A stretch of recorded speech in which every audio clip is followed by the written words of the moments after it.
Samantala, bago po ang undas, kanya-kanyang aktibidad ang ilan para gunitain ang Halloween.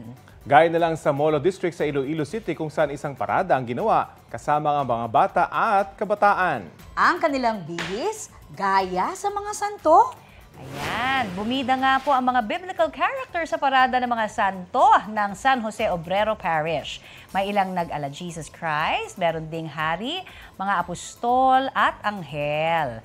Noong nakaraang taon, sinimulan ang aktibidad na yan. Sa Banate, Iloilo naman, mahigit 100 kabataan ang lumahok sa Parade of Saints sa Parokya Katolika ni San Juan Bautista. May mga nakasuot bilang apostol at Berheng Maria. Taon-taon ding isinasagawa ang aktibidad mula noong 2015. Ayon sa Archdiocese of Haro, layunin ng aktibidad na mapukaw ang mga atensyon ng kabataan sa banal na buhay ng mga santo.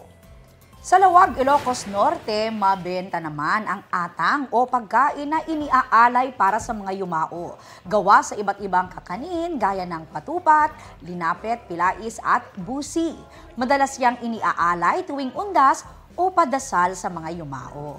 Oh, nakakatuwa naman, at least may paalala ang simbahan na ang Halloween kasi minsan katatakutan, hindi ba? O ibalik naman natin yung values na nakuha natin, tularan natin yung mga santo. Kung Sabi paano nga nila, sila namuhay, di ba, para Correct. sa Panginoon. Oo, medyo commercialized na kasi Oo. lately yung paggunita natin ito. Dapat ibalik natin sa pag-alala sa ating mga yumao. Kaya nga All Saints Day. Oo. Di ba yung All Saints Day? Kaya yan, may mga Yes, santo, iba't oo. ibang santo. Ang cute ng mga bata. Oo. Ang cute At na. nagutom naman ako dun sa alay. Busog na busog daw yung mga sepulturero. Oo.